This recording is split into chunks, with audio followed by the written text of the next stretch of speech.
Alors que les Français et le monde entier avec eux chérissent leur patrimoine, il devient pourtant le parent pauvre de nos politiques publiques.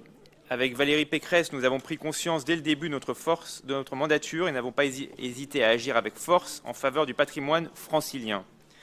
D'abord pour en faire plus, à la mesure des besoins d'une région qui, avec 4000 monuments protégés, comprend 10% du patrimoine national. Nous avons ainsi augmenté le budget alloué au patrimoine pour le porter à plus de 11 millions d'euros par an. Et je tiens à en remercier la présidente et évidemment la vice-présidente Florence Partelli. Nous avons pris en charge la maison Jean Cocteau à Milly-la-Forêt en Essonne, en partenariat avec le Centre Pompidou. Nous avons également créé le label Patrimoine d'intérêt régional. Lavoirs, églises, cités-jardins, fermes, moulins, anciennes usines, la région s'est dotée d'un dispositif original en faveur du patrimoine non classé et non inscrit aux monuments historiques, resté dans l'angle mort des politiques publiques.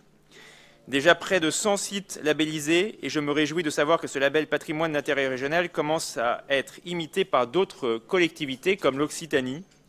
Notre ambition est aussi de sensibiliser les jeunes franciliens à des métiers du patrimoine trop peu connus. C'est pourquoi la région est également partenaire du dispositif « Je filme le métier qui me plaît et je filme ma formation », avec comme nouveauté en 2019, à la demande de Valérie Pécresse, la catégorie « Restauration du patrimoine en Île-de-France ». Vous le voyez, le patrimoine se trouve soutenu par la région Île-de-France au travers de nombreux leviers et secteurs de compétences, tant il est un enjeu global et transversal.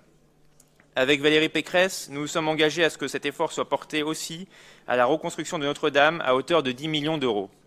Cette aide versée à la Fondation Notre-Dame, nous la concrétisons aujourd'hui, parce que nous tenons nos engagements, contrairement à d'autres. On attend toujours d'ailleurs le versement de 50 millions d'euros promis par la ville de Paris.